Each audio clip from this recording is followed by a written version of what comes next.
Good morning, fishy people. It's early this morning. It's about 6:15. The sun is not even up yet, even though the camera probably makes it look a little brighter than it is outside. As you can see, I'm here in the Walmart parking lot. I've seen a lot of Walmart challenge videos on YouTube from different channels, and at first I thought, nah, I probably wouldn't do something like that. And after thinking about it and thinking more about the getting outside of your comfort zone when you're fishing, trying different things and different techniques, I thought, I'm gonna go in here and see if they've got some kind of a bass fishing kit or what they have available that I could pick, and then I'm not really picking my lures per se. It's a pre-packed, or a predetermined set of lures that I have to use instead of getting to pick my favorite colors and seeing if we can catch some bass on them. Alright guys, we're here in Walmart. Their tackle section is a lot smaller than I remember. It's one aisle. These are the only lures. They used to have a lot more different kits. So you've got a couple small, like there's a little trout fishing kit, a little crappie fishing, multi-lure. Saw that one on, I don't remember whose channel, maybe on Fishing with Norm. And you got these guys, little 2-tray tackle kits. It's $15. You get the box, you get some plastics, you get a jerkbait, some little beetle spins, an inline spinner, hooks, bobbers. I think that's the one we're gonna go with. Alright, so back outside of Walmart. Here's the 70-piece premium tackle kit. You can see there it was $14.96 plus tax was $16.16. So let's see exactly what we get. So there's a picture of the contents of the box. I don't know if that's exactly it or if these things are kind of an assortment thing.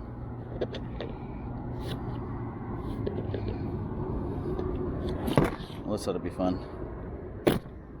Whoop. Let's not litter. Alright, let's check out the 70-piece premium tackle kit. I guess that kind of is it. Yeah. Ooh, it's not a lift out tray. You get the 2 trays plus you got the bottom there. And this takes me back to my childhood a little bit.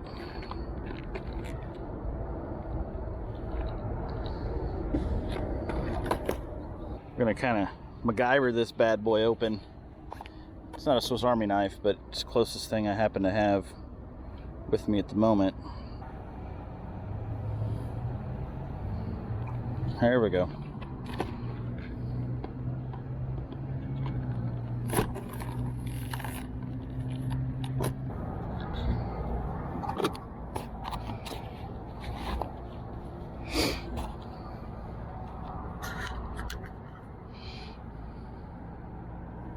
All right,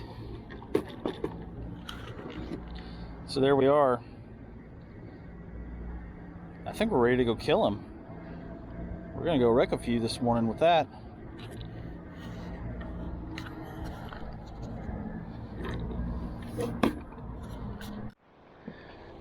This water out here is so scummy. On the surface, I think the best thing to do is going to be to head over by that point over there where the fountain is. See if we can't get some bites over there.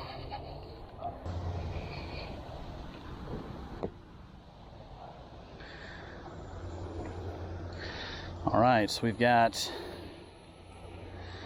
the jerkbait rigged up, the Lose Mach 2 combo,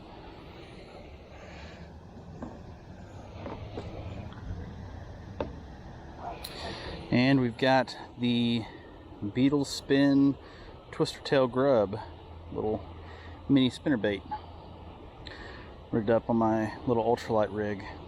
See what we can do with that.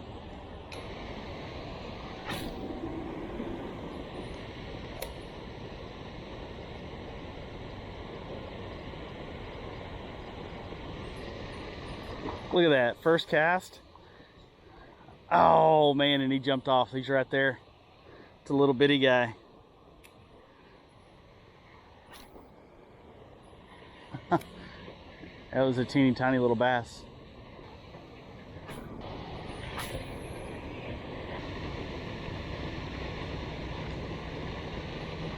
Definitely saw a little bluegill pop out from under that moss on top of the water and hit that, or scum on top of the water, and it's exactly where I thought they would be, just hiding under the top of that. All right, let's try a worm.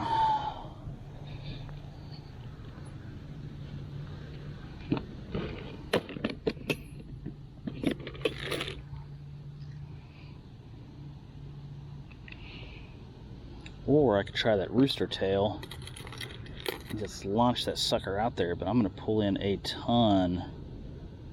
It's got some weight to it. But I'm going to pull in a ton of that moss. Throw it a couple times, see what happens.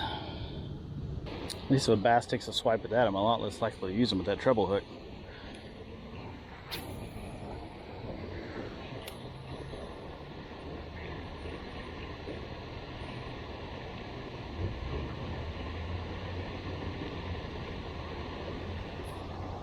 There he is. That's not even a bass, it's a sunfish. There we go.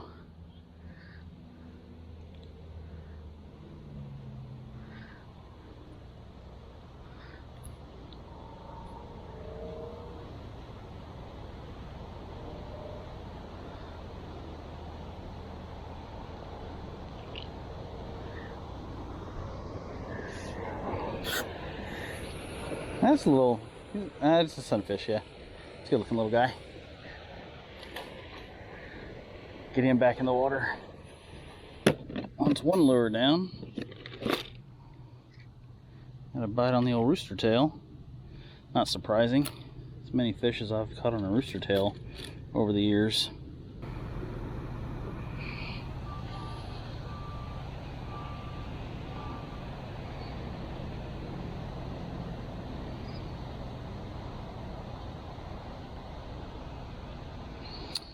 You know, these little black ribbon-tail worms might do pretty good. Not a nibble. You know what I'm going to try? Alright, last thing. I'm going to put on that chrome spoon. I think it's got enough weight to it, I can really get it out there. Maybe get past some of the bluegill.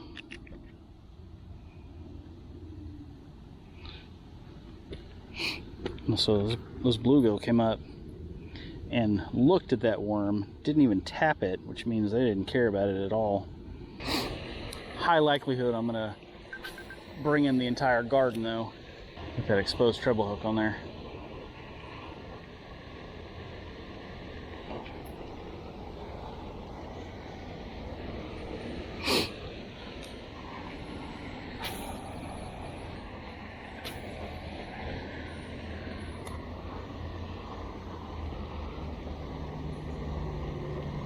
Well guys, we just wrapped up. The memory card on my camera is full, so it just turned itself off with some kind of a weird noise. So anyhow, on the way back home to get to work, had a great time this morning fishing with those, you know, most of those little jigs and lures I haven't used in a long time. That little bitty beetle spin with the jig head wasn't enough to keep that first bass on the hook after he jumped out of the water a couple of times, so too bad, but it was fun fighting him for a few seconds. Got that little sunfish on the rooster tail, which again, you know, something that I used to throw a lot as a kid, but haven't really thrown in a long time. So I do have some in my tackle box, I just don't really throw them anymore. Great little pond lure though, so if you're fishing little ponds and you just want to, you know, catch anything that'll bite, you're not going after bass specifically, try a rooster tail out. No hits on the little black worm, not even a bite, and did get swiped at a couple of times on the chrome spoon. So might try that again at a little pond and see what we can do. Appreciate you coming along for the journey this morning. Don't forget to like, comment, and subscribe. Links to the gear that I use on a day in and day out basis will be in the description below. Have a great day.